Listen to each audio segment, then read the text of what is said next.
Yo soy la doctora Miriam Guadalupe Blanqueto Cortés y pues a lo largo de esta segunda semana estaremos revisando la unidad 2 que lleva por nombre Introducción a la Epidemiología. Como siempre, es importante que antes de comenzar a explicar la unidad, establezcamos cuáles van a ser los objetivos de aprendizaje que ustedes como alumnos deberán lograr. Primeramente que nada, estaremos tratando de analizar las principales medidas utilizadas dentro de la epidemiología.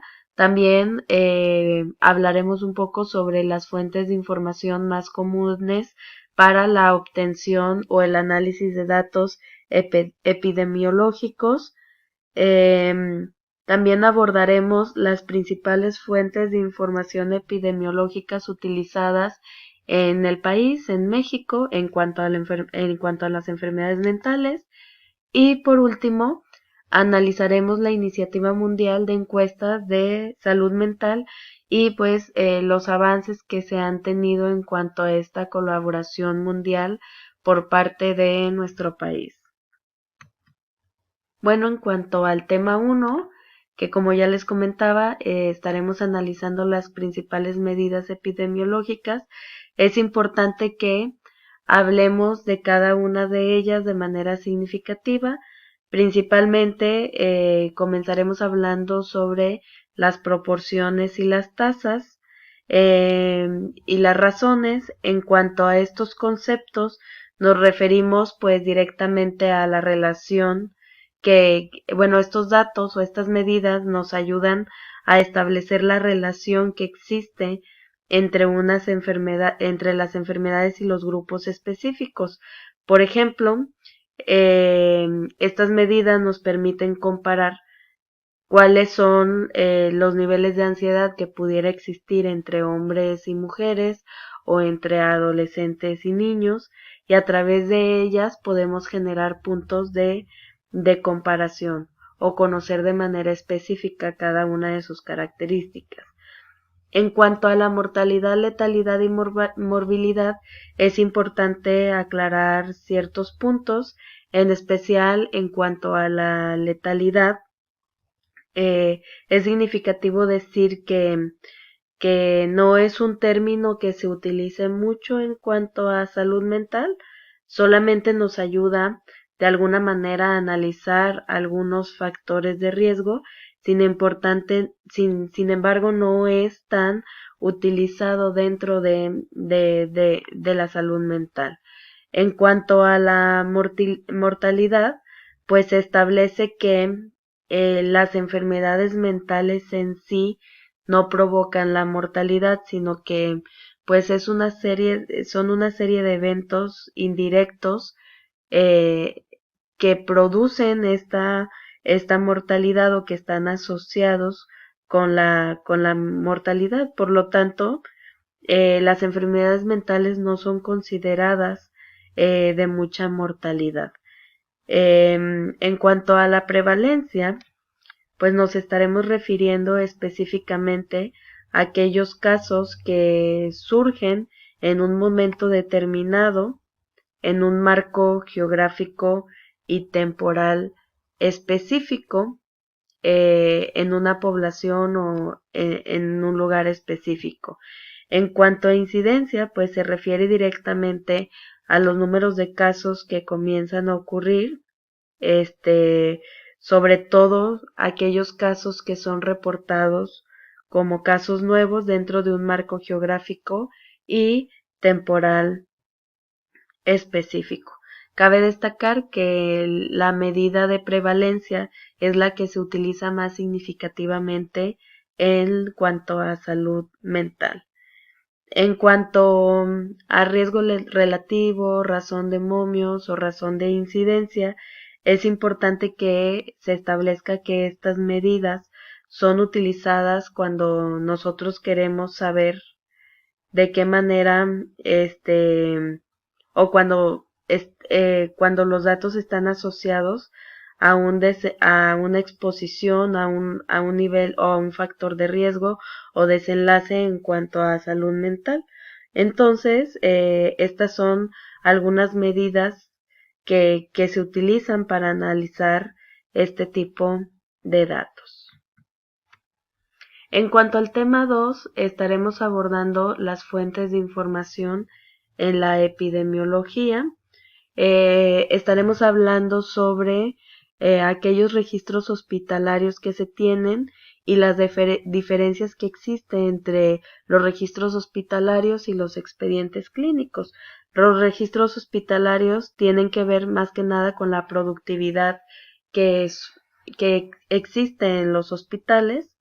Tiene que ver con la contabilización de los casos, como por ejemplo cuántos casos de depresión existen, cuántos casos de ansiedad, cuántos casos de algún trastorno de personalidad, etcétera.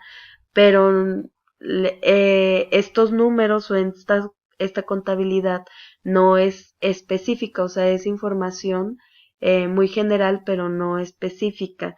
Sin embargo, en los expedientes clínicos ya sí estaremos obteniendo información específica sobre cada uno de los casos y sobre cada uno de los pacientes que se atienden en dichos hospitales. En cuanto a la notificación, pues de enfermedades, esta nos permite conocer el número de personas que en algún momento padecen de alguna enfermedad y que viven en alguna determinada zona, y entonces imaginemos, no sé, que dentro de una institución educativa se da atención, dentro de una universidad educativa se da atención psicológica, y entonces se registran ciertos datos sobre alguna enfermedad mental. En este caso pudiéramos hablar sobre la depresión, y pues la notificación, esta universidad puede notificar a instituciones de salud pública sobre los casos que se están atendiendo dentro de dicha institución. También existen sistemas de información. Estos sistemas de información pueden ser exclusivos de algún lugar determinado, ya sea un trabajo o escuela, que describe específicamente la población y las enfermedades que pueden surgir dentro de esa población específica. Y también encontramos las encuestas, pues, que nos permiten obtener información directa sobre alguna enfermedad mental. En cuanto al tema 3, estaremos abordando los métodos específicos para recolectar información. Aquí estaremos analizando un ejemplo. En Dinamarca existe un registro central de información psiquiátrica. Este registro central de información psiquiátrica inicia en 1969 y en 1995 agrega ingresos a servicios de urgencias y ambulatorio. Este tipo de registro, cabe destacar que tiene una cobertura total en casi todos los servicios psiquiátricos. Aquí cabe destacar que en Dinamarca los hospitales psiquiátricos son servicios públicos, no hay hospitales privados en cuanto a psiquiatría. Por lo tanto, esto permite que se tenga un registro más específico sobre las enfermedades mentales que viven o que surgen en ese país en específico. Este registro pues ha demostrado, el registro y estos estudios que se han hecho en Dinamarca pues han demostrado una muy buena validez y ha generado un buen resultado en cuanto al conocimiento estadístico sobre la salud mental. Sin embargo, pues el punto negativo pues es que pueden haber discrepancias a la hora de evaluar o a la hora de generar un diagnóstico, ¿no? Entonces esa es la única discrepancia que se visualiza. También estaremos hablando sobre la iniciativa mundial en cuanto a las encuestas de salud mental. Esta iniciativa mundial se surge en 28 países de todo el mundo, los cuales colaboran. El investigador principal es el Dr. Ronald Kessler y Las primeras publicaciones que se han hecho en cuanto a esta iniciativa se presentaron en el 2002. Cabe destacar que aquí en México, a pesar de que colabora con esta iniciativa mundial, pues los avances científicos o los avances en cuanto estadísticos que nos den datos importantes sobre salud mental han sido muy poco actualizados o no ha habido un avance significativo en cuanto a los datos estadísticos de las encuestas. En México, pues existen ciertas fuentes de información epidemiológica. Una es la Encuesta Nacional de Epidemiología Psiquiátrica. También está el Observatorio Mexicano de Drogas, en el caso de las drogas.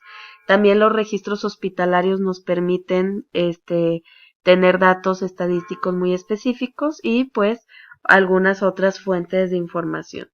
Por mi parte es todo. Esto es a grandes rasgos lo que estaremos revisando en esta unidad. Espero que tengan un excelente inicio de semana.